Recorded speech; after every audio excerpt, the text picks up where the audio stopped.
Welcome to Bloom Today. We have a real visionary show for you. We're going to be talking about walking by faith, not by sight. Hi, I'm Paula Wallace, president of Bloom in the Dark, and this is Ginny Priz, the single-handed serenity coach. Welcome to Bloom Today, where we talk about internal and external brokenness and how you can heal, so that you can use the fertilizer of your past to bloom today.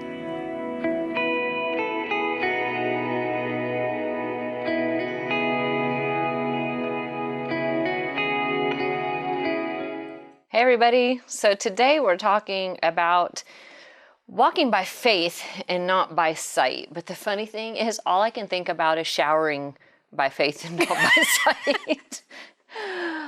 Maybe you'd like to explain that one to us, Paula. Yeah, well, we do talk about strange things in this kitchen, don't we? We do.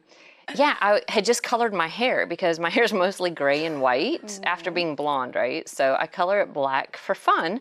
And I had all this black hair color in my hair, and it was getting to that processed, I've got to wash it out now stage. So I jump into the shower, gloves on my hands, otherwise my hands turn black, and everything's closed. The bathroom has no windows or anything in it, and the water's on. I have water, and I'm starting to get shampoo in this black inky mess, and the power goes out. And I am in not just sort of dark, it is pitch black. Oh my and gosh. I happen to know for a fact that I have black running down me from head to toe. I don't know for sure where anything is. I am needing to wash all this black hair color out in the dark, and before I can get out and not get black all over the floor trying to find a door to open it to get any light I mean, in. that stuff stains. It stains horribly. Oh, everywhere, yeah. And it stains my skin if I don't wash it off. In addition to my hair in this mess. And I was just going, the scripture that kept coming to mind the whole time was walking by faith and not by sight. And I'm sitting here going, God, help me shower and get all this black hair color off so that I don't look like some kind of made up zombie or Halloween costume. Help me be literally washed clean, not just by the blood of Christ. But The shampoo and the water, God, please. And it takes a while. It's a process, multiple shampoos and conditioning, doing all this stuff. And then finally I can get dry enough to get to the door and open it and have just a little bit of light coming in. So the power did not turn back on until like a couple hours later. So, oh my gosh. So that was my very dramatic personal experience with the idea of not being able to see and having to trust other senses, praying and begging God to help me in that instance, and just put a different face on the truth of walking by faith and not by sight. Yeah, there was walking by faith and not by sight. Oh my gosh, that's so funny, showering by faith. You're cracking me up, but we're here. There is just the concept of walking by faith and not by sight to me was always a little bit like the Matrix. Shall I say, where there are superhuman things that God can kind of do and work through, and there's things that are happening in the spirit realm around me that I can't necessarily see, and there's the faith, and you know the comment in the movie of The Matrix is there is no spoon. It's like, you know what, that sometimes This reality, how I want to see things, where it's, you know what, this doesn't. I think that this thing in front of me matters so much, but in the long run, I know that God can take care of it. He can get that out of my way. He can bend the spoon for me. He can move the mountain. He can do whatever needs to happen. But my eyes are not necessarily seeing reality. And it's not, in your case, it was not seeing anything, but in my case, it more felt like I just don't know what's coming next, but I'm trusting that God is going to take care of it.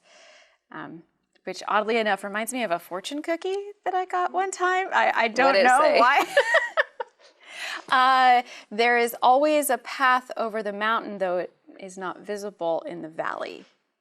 Well, that is so true. And without the valleys, there are no mountains. Because it's just a plateau or a plain at that point. Right.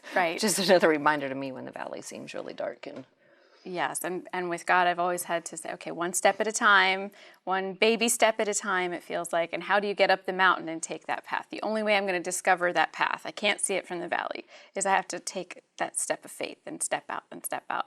And that was really during, for me, the time when I was moving from New Jersey to Tennessee and taking that big leap of faith and saying, okay, I will move 850 miles away from all of my friends and family, God, because For fun. For fun. Because you're telling me to, and you're telling me that this is what you want for me, and that there's a blessing coming out of this. And obviously there was, but it was terrifying at the time. And that was something that helped me, is that I know by faith that this is a good move. But there was no way for me to visibly see that this was going to benefit me in any way, shape, or form. But just think, you wouldn't be sitting here in the kitchen with me if you had not moved to Tennessee. Well, and then I had to move to Tennessee with 3 kids, with no family and no friends in the state, because God told me to, or I wouldn't be here. Right. Either. There's so many places where obedience is what you do, and then sometimes God doesn't show you why or what. Until way after. Till he shows you. Which, there's times we wish it were a lot sooner. But it's awesome in that anyone can walk by faith and not by sight, especially if they have 3 truths we're going to talk about today that are realities that are different than maybe what we see or touch in the normal everyday reality. Everyday physical reality. Yes. So, number 1, recognizing that our eyes are limited. Right. If we don't recognize that we can only see what we can see, and physically, and we can, there's all kinds of other wavelengths, light wavelengths that we can't see. So we know for a fact that our eyes are not, we can't see. right. Our eyes are not the end all and be all of what can be observed.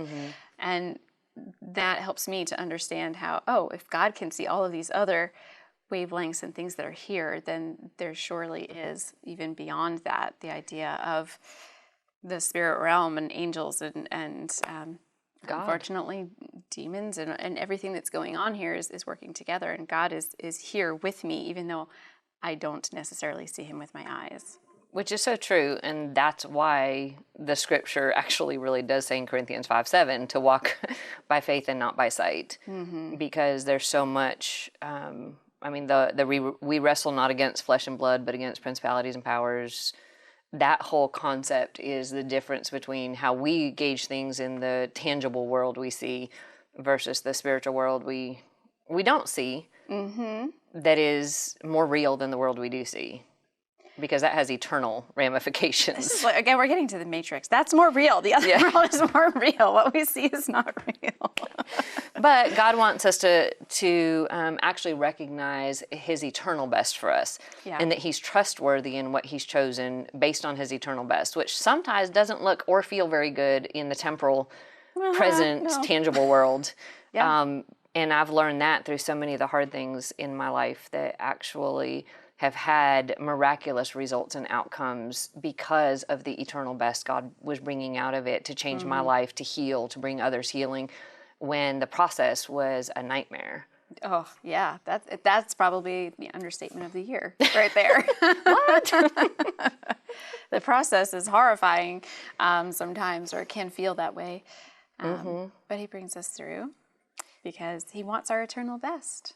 He does. And if we do that with 2 Corinthians 4:18, it says, so we fix our eyes not on what is seen, but what is unseen, since what is seen is temporary, but what is unseen is actually eternal. And that's where there's the bigger value. And you actually don't need eyeballs to see the eternal when God shows it to you, because that's your spirit, that's your soul, that's your heart recognizing things that most of the time our eyes can't see, no matter how well they work.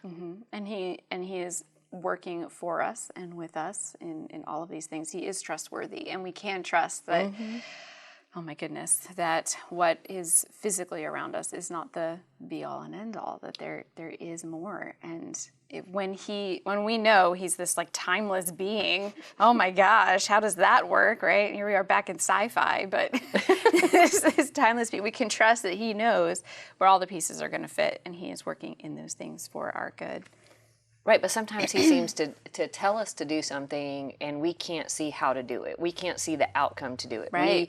We don't know where the provision's going to be. We don't know where the tools are going to be. We feel like he's telling us to move to Tennessee when we don't know how any of it's going to work. Right. Why don't you just step out here into empty black space and don't worry, I'll catch you. Or walk on water, step out of the boat. Oh, yeah. And everybody else sinks, but why don't you step out there anyway and trust me to make the water solid today so you can walk on it. That type of thing. But he says to obey anyway, and that's where the faith comes in, is that we have to obey. And you keep reminding me of when the Israelites wanted to cross into the promised land. Yes.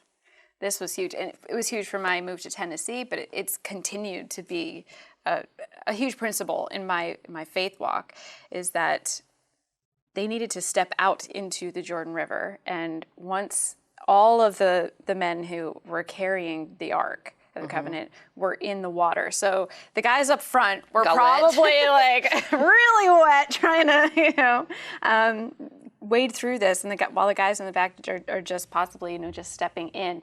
But it took them putting the God that they worshiped out into the most vulnerable place, putting themselves in the most vulnerable place and stepping out into faith before the water would recede and be pushed back. So the idea of step out in faith and then something happens. It's not, everything looks nice, so now I'm going to step out.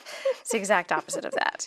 So they actually walked out on dry ground when it came down to the rest of the people. The rest of it, right. Because there was that obedience to start with. Absolutely. So we have a guest today, a fly on my hand. We do. Awesome. This is really interesting. Yeah, it's a kitchen, and we don't have a fly trap, evidently. Maybe we should take out the garbage. That is so funny, considering our green screen kitchen. But we are thrilled that we get a chance to balance out again the spiritual and the temporal, the fun of sharing truth with what we see versus what's actually valuable. And there's so many times there's flies and other things that are distracting and irritating and trying to get in our way, right, that will keep us from that eternal viewpoint or that value. Yeah, but it's not going to get in the way today. And we have a really, really cool guest for this topic. Yes, I'm my so goodness. Excited that this is somebody I've been watching because she's so beautiful and sings beautifully, and her name is Ginny, so I actually can remember it. Dove Award-winning Christian music artist, Ginny Owens. Would you please join us in the kitchen, Yay, Ginny? so excited. And Ginny, can you give Ginny a hand? You know what? I think I could.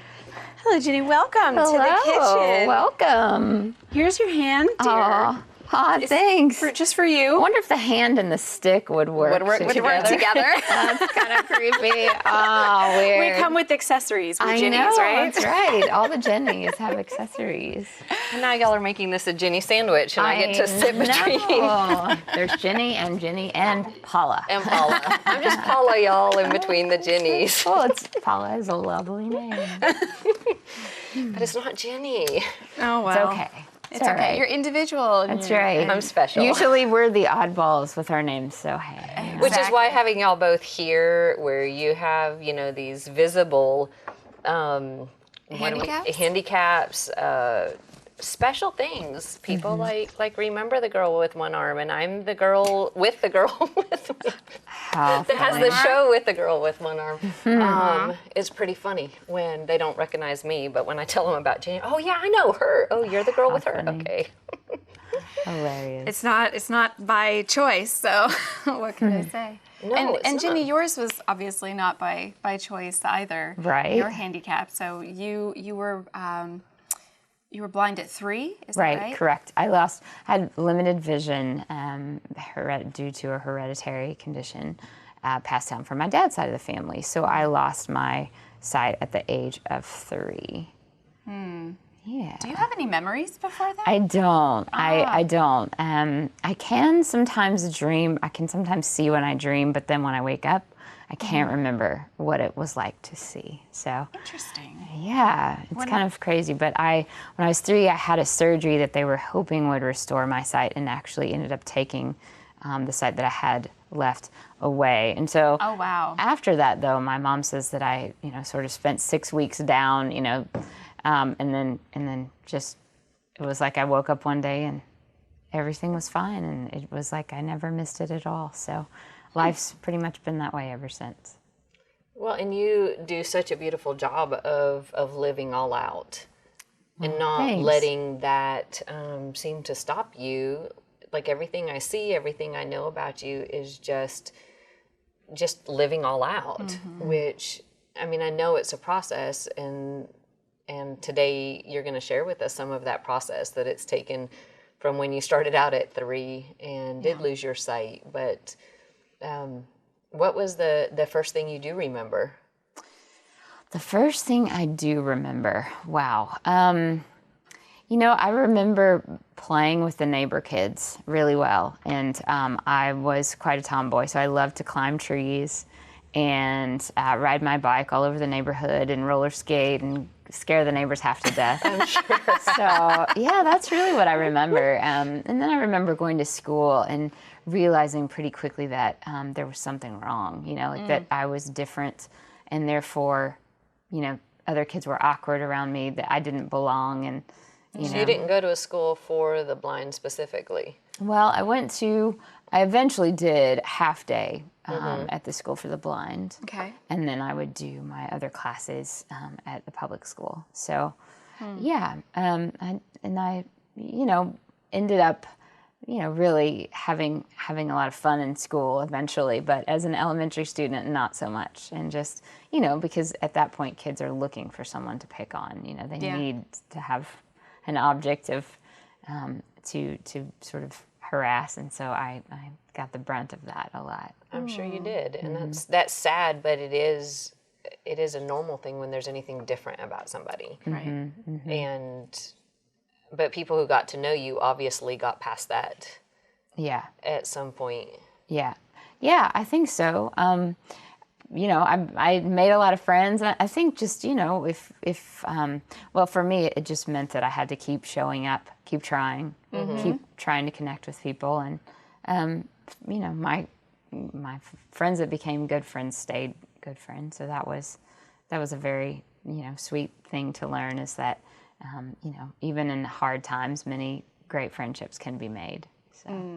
Which is amazing. Amen to that. Yeah. And were you a Christian all growing up?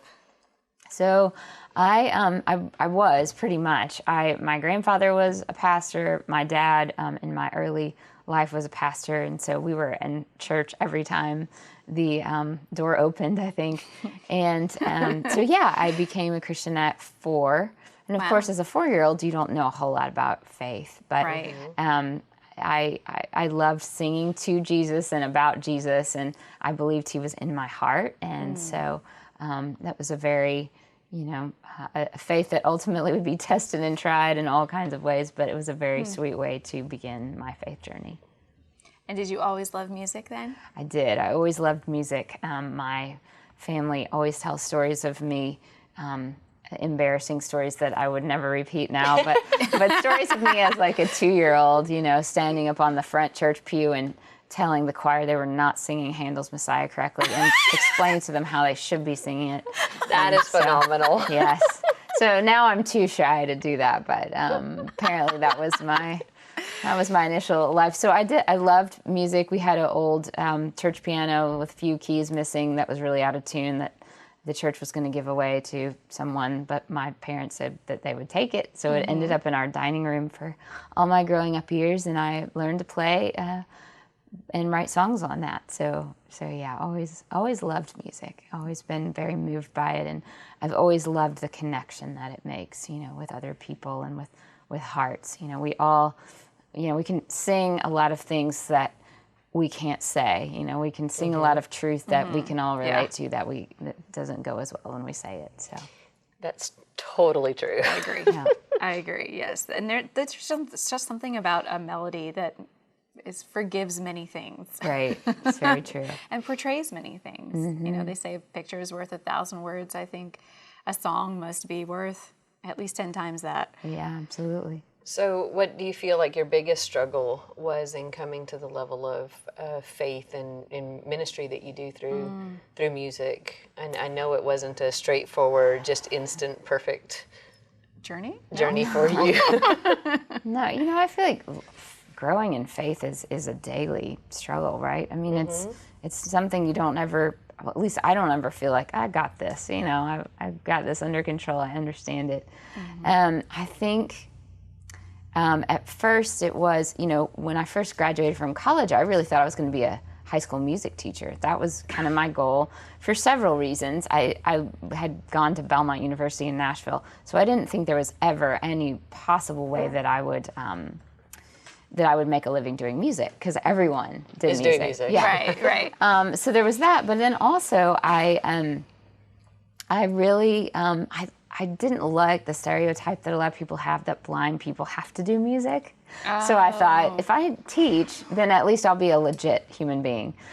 And so that was really, really the plan. And I always say I'm probably the only person who lived in Nashville and wanted to get a teaching job that actually ended up with a writing deal, a songwriting deal instead. So yeah, but the first few years of that were really hard, just being on the road all the time and, you know, feeling like I was such an introvert, and so learning how to engage with people, that took a lot of faith to just jump into that. But then also to not let that rule my heart or become my God was really, really hard. To just trust that God would take care of me, and that He was best if placed in the center of my life, as opposed to my music career taking that center God space. And so, you know, I feel like those are the things that I always wrestle with, you know, just learning to surrender and learning to trust God and allow Him to be center of my life. Those are continual struggles, you know? Yeah. So you actually have to, I mean, you walk by faith, not by sight physically, but then spiritually, you still have to learn how to do that and navigate that as well. Oh, absolutely. Yeah, I'm not off the hook on that one. Yeah, it's like sure. Yeah, you're just normal. Of this. Right. When it comes to the fact that none of us do that automatically or easily. No, we are so prone not to, you know, we really are. Right, and when you've had the bullying and you've had the negativity and people finding ways to get out of their own hurt or their own damage and they do harm instead of that, I think it takes a different level of surrender. Yes. Because surrender doesn't feel safe. Being vulnerable doesn't feel safe. Absolutely. Being yourself doesn't feel safe in a lot of cases. And you've gotten to process all of those same things that many of us experience for other reasons, but you've gotten to process that in a different way, where God's path for you has had such a beautiful effect on so many people with your music. And the stereotype, I'd never thought of it that way, but the 3 adults that I knew growing up who couldn't see, they were all into music. Yeah. One had gone to Juilliard, and actually, no, 2 of them went to Juilliard. And wow, one, like, you know, music. impressive people. No, they were just in a little community I grew up in, but it was... They don't have the music career that you have. No, they don't. And one of them sang at my wedding. She had the most beautiful voice, was not a musician. She just had this gorgeous voice. And it so touched my heart, and I felt connected. I think because I had all this internal brokenness that just felt connected to somebody that had a brokenness I could see, that I could relate to, which is just funny. That was a comfort and a love to me. And so you have a new album coming out.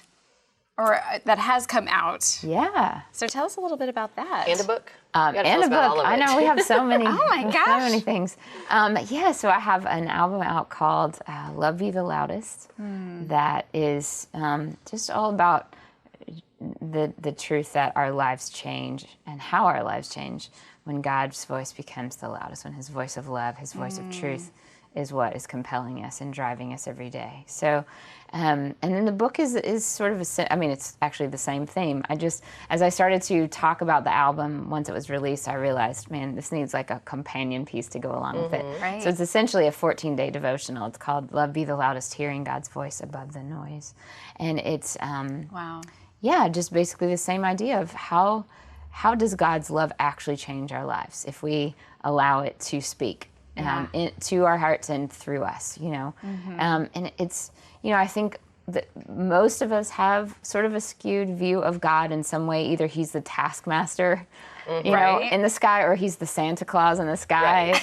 or he's both sort wrong. of, or he's like that guy out there in the sky that might give us what we want sometimes and might not other times. Yeah. Arbitrary. Right. Yeah. But there's a verse, Psalm 25:14, that talks about how the secrets of the Lord, like the friendship of the Lord is reserved for those who love him, who fear him. And to those of us that do, he gives us his secrets. He tells us his secrets. So when you think about God as a dear friend who longs to whisper his secrets to us, it really changes your perspective on, who you are, but also who he is and how he speaks into our lives. And so I feel like with all the noise, it's so hard to find space and time for God, but it's also so hard to understand the noise if we don't find space and time for him, Yes. That's for sure. So it's both the I book agree and the with that. album are all about that. So, yeah. Oh, I love that. I love that idea thanks. that God is as a friend, and if we are listening to his voice the same way that we might listen to someone's voice on the phone, or that you get to listen to our voices every day, you get to know them better and come closer with them as you continue to listen and build this relationship. Yes, absolutely. Yeah, we were created in his image, and he wants friendship too, just the way we want it, and relationship as well. Absolutely, yes. Oh my goodness. And that so changes the perspective on everything else. Yes. Which, it does. again, perspective has nothing to do with eyesight. No, it doesn't. And the thing is, it does strengthen our faith. The more that we spend time with God, it's just like you're saying, with any other friend, the more you get to know your friend, the more you know what your friend's desires are, the more you have a way of relating to that friend, and you know what's important to them. And it's the same with our relationship with God. The more that we know him, the stronger our faith is, the more we're not afraid of those baby steps, or we're always going to be a little bit afraid, but if we are so confident in our relationship with God, then we don't have to be afraid. But the only way to be confident is go and find him and go and wait for his whisper, And spend time. Right, Amen. absolutely. Ginny, that is why you are our ex-victim of the week. And we have a gift here for you, which is You actually get a coffee mug to take home, and it has tissues and chocolates. Oh my goodness, yum. And these great things, because we're emotional, so we like to have fun with that. And our saying is that we use the fertilizer of our past so that we can bloom today. A free PDF copy of the Bloom in the Dark book and a full list of Bloom Today's coaching tools can be found on bloomtodaytv.com. Then visit Bloom Today's Facebook group for deeper conversation. Alpha.